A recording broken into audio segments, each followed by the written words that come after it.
राजापूर शहरानजीकच्या उन्हाळे गावी उंच डोंगराळ भागात प्रगट होणारी गंगामाई केवळ महाराष्ट्रातच नव्हे तर देशभरात प्रसिद्ध आहे. 11व्या शतकात शिलाहार राजाने गंगा क्षेत्राचे बांधकाम केल्याचा उल्लेख आढळतो. गंगा तीर्थक्षेत्री सुमारे 3150 चौरस फुटाच्या क्षेत्रफळाच्या जागेत काळ्या दगडाच्या सहाय्याने चंद्रकुंड, सूर्यकुंड, बाणकुंड, यमुना कुंड, सरस्वती कुंड, नर्मदा कुंड, गोदावरी कुंड, कावेरी कुंड, कृष्णा कुंड, अग्निकुंड, भीमा कुंड, चंद्रभागा कुंड, मूळ गंगा कुंड आणि काशी कुंड अशी 14 कुंडे बांधण्यात आलेली आहेत. या प्रत्येक कुंडामध्ये काही फुटांचे अंतर सोडण्यात आले असून सर्वात मोठे काशी कुंड तर सर्वात लहान मूळ गंगा कुंड आहे. गंगा आगमन काळात ही 14ही कुंडे पाण्याने पूर्ण भरलेली असतात. कुंड आहेत. 14 कुंडांमध्ये पाण्याचं प्रगटीकरण म्हणजे गंगेचं आगमन. 14 कुंडात स्वतंत्र आहेत, कुठल्याही पाणी कुठे ट्रान्सफर होत नाही. एक देशातल्या प्रमुख नद्यांचं पाणी इथेचं मानलं जातं. याचं त्या पाणी गुणधर्म त्याप्रमाणे त्याचं बांधले गेले म्हणून गोदावरी कावेरी कृष्णाचं नाव दिलेली आहे. 11व्या शतकातल्या कुंडांचं बांधकाम आहे. 11व्या शतकात काही महाराष्ट्र राज्य होऊन गेले. तर शिलाहार घरातल्या एका राजाने 11व्या शतकात बांधकाम केले. हा जो काळा दगड आहे तो कोकणात मिळत नाही, तसे पश्चिम महाराष्ट्रातून तो मिळायला लागतो. तो आणून इथे त्यांनी बांधकाम केलेलं आहे. पहिला झरा जो आहे तिथे तुम्ही आता बघून आलं, पहिला तो मूळ गंगा म्हणतात. तिथपासून स्नानाला सुरुवात होते. क्रमांकाचं कुंड सूर्यकुंड एकदम वरचा आहे तो. पिंडी पलीकडचं बाणकुंड, बाणगंगा. तिकडचे पायऱ्या उत्तर कुंड यमुना, सरस्वती, नर्मदा, मोठं कुंड चंद्रकुंड, गोदावरी, कावेरी, कृष्णा, अग्नी, भीमा, चंद्र, काशी. काशींच्या स्नानाने सांगता होते. लास्ट अँड बेस्ट दक्षिण काशीचा हा भाग मोडतो. शेवटची स्नानाने सांगता इथे होते.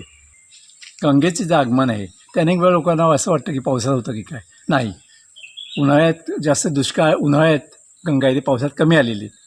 आणखी गोष्ट महत्त्वाची जी मला नमूद करायचं की आता पावसाळा जवळ आलेला आहे. साध्या खड्ड्यात कोकणात पाऊस तुम्हाला माहिती काय लेवल होतो का असं कंडिशन. साध्या खड्ड्यात पाणी स्टोअर होणारच आहे अति पाऊस पडल्यानं. पण किती पाऊस पडला आहे, पावसा पाणी कुठल्याही कुंडात स्टोअर होत नाही. पाण्याचं पाणी स्वीकारत नाही, साठत नाही. दुसरी गोष्ट, प्रत्येक कुंडात गॅप्स आहेत. एखादी आपली टाकी लिकेज झालं तर पाणी निघून जातं, पण गंगेचं पाणी निघून जात नाही. पण पावसात पाणी निघून जातं. कुंड ओली दिसतील, गंगा नसेल तर कुंड ओली दिसतील, भिजले दिसतील, पण पाणी स्टोअर झालेलं दिसणार नाही आहे. हे मुख्य वैशिष्ट्य इथलं.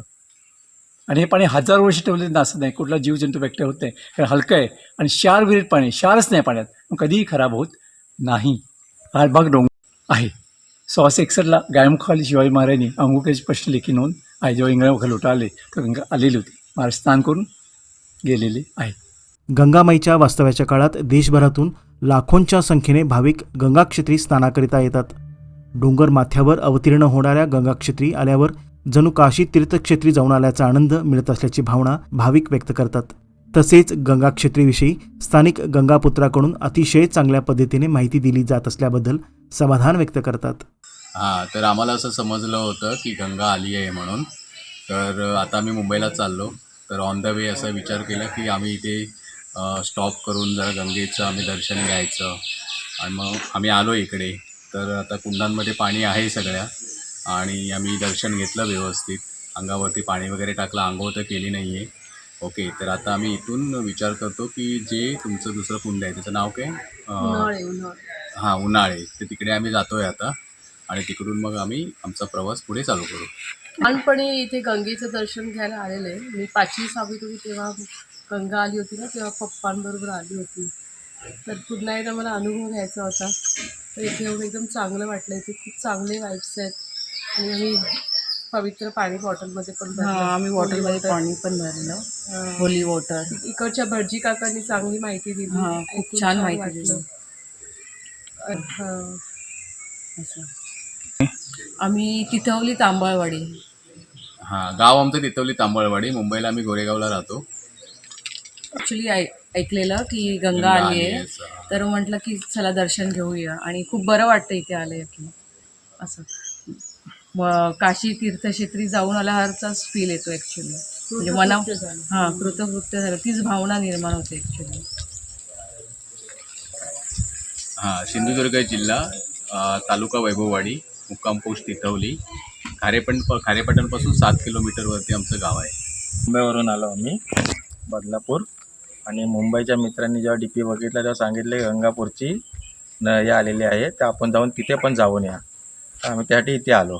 राजापूरची गंगा व वर्षाचे 365 दिवस अहोरात्र वाहणारा गरम पाण्याचा झरा यामुळे राजापूर तालुक्यातील उन्हाळे गाव आज जगाच्या नकाशावर आहे. शासनाने या गावाला क पर्यटनाचा दर्जा जाहीर केला आहे. मात्र त्या दृष्टीने योग्य अशी पावले न उचलल्याने गंगा क्षेत्राचा विकास खुंटला गेला आहे. सध्या कुंडांची दुरवस्था झाली असून पुनर्बांधणी होणे गरजेचे आहे. तसेच या ठिकाणी असलेले गंगामाईचे मंदिरही अर्धवट स्थितीत असून मंदिराचे काम पूर्ण होणे देखील गरजेचे आहे. नमस्कार, मी या देवस्थानचा अध्यक्ष श्रीकांत घुगरे. आपण आता या ठिकाणी पाहाल तर तसा काही फारसा विकास झालेला दिसत नाही. तर माननीय जे पालकमंत्री होते वायकर साहेब, त्यांनी 2017मध्ये या देवस्थानासाठी 1 कोटी निधी मंजूर केला होता. तर त्याचं काम आता नुकतंच आपण सुरू करतो आहे. आणि त्याचप्रमाणे विद्यमान जे आपले आमदार आहेत राजापूरचे भैयाशेठ सामंत यांनीसुद्धा आपल्याला भरघोस निधी देण्याचं आश्वासन दिलं. त्याचप्रमाणे 2014मध्ये आलेलं हिंदुत्ववादी सरकार, या सरकारमार्फत या देवस्थानासाठी अनेक आमदारांकडून आपल्याला शब्द मिळाले की या ठिकाणी ज्या सोयीसुविधा नाही आहेत त्या सोयीसुविधांसाठी हे सरकार जास्तीत जास्त निधी देण्यासाठी वचनबद्ध आहे. आणि आम्हीसुद्धा प्रयत्नशील आहोत की या ठिकाणी ज्या सुविधा नाही आहेत त्या सुविधा लवकरात लवकर पूर्ण करून हे देवस्थान पर्यटकांसाठी आणि भक्तांसाठी कशाप्रकारे उपयोगी ठरेल यासाठी आमचा प्रयत्न आहे. या सुविधांमध्ये साधारणपणे पहिल्या गोष्टी म्हणजे चेंजिंग रूम आहेत पहिली गोष्ट, त्यानंतर वेटिंग रूम आहेत, त्याचप्रमाणे कुंड दुरुस्ती आहे, इथल्या ज्या छोट्या छोट्या ज्या खोल्या आहेत त्याही दुरुस्त करायच्या आहेत. त्यानंतर ही जी पाखाडी आहे किंवा जो जमिनीचा भाग आहे तो त्या ठिकाणी जांभा दगड खराब झाला तो पूर्ण आपल्याला बदलायचा आहे. त्याचप्रमाणे मुख्य महामार्गापासून आत येणारा जो मुख्य रस्ता आहे तो वन वे करायचा आहे आपल्याला आणि तो उन्हाळे मार्गे गरम पाण्याच्या मार्गे हायवेला जोडायचा आहे. त्याचप्रमाणे उन्हाळे आणि गंगातीर्थ यांना जोडणारी जी पाखाडी आहे जांभ्या दगडाची ती सुद्धा पूर्णपणे आपल्याला नूतनीकरण करायचं आहे, मंदिरांचं नूतनीकरण करायचं आहे. आणि जर काही पर्यटक किंवा गंगाभक्त इथे निवासासाठी राहणार असतील तर त्यांच्यासाठी पण निवासाची पण आपल्याला सुविधा करायची आहे. आणि या ठिकाणी कायमस्वरूपी काही सेवक वर्ग म्हणजे पुजारी असतील, साफसफाई करणारे कर्मचारी असतील, अशा प्रकारची सुविधा निर्माण करण्याचा आपला प्रयत्न असेल.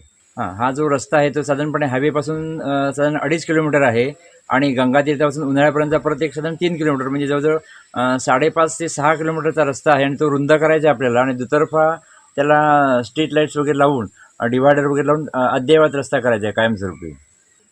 गंगा ज्यावेळी प्रवाह असते त्यावेळी साधारणपणे 4 ते 5 लाख भाविक येत असतात. पण गंगा नसताना म्हणजे साधारणपणे पावसाळा संपला की साधारण एक 6 ते 7 महिन्यामध्ये 50-1 हजार पर्यटक येत असतात गंगा नसली तरी या ठिकाणी.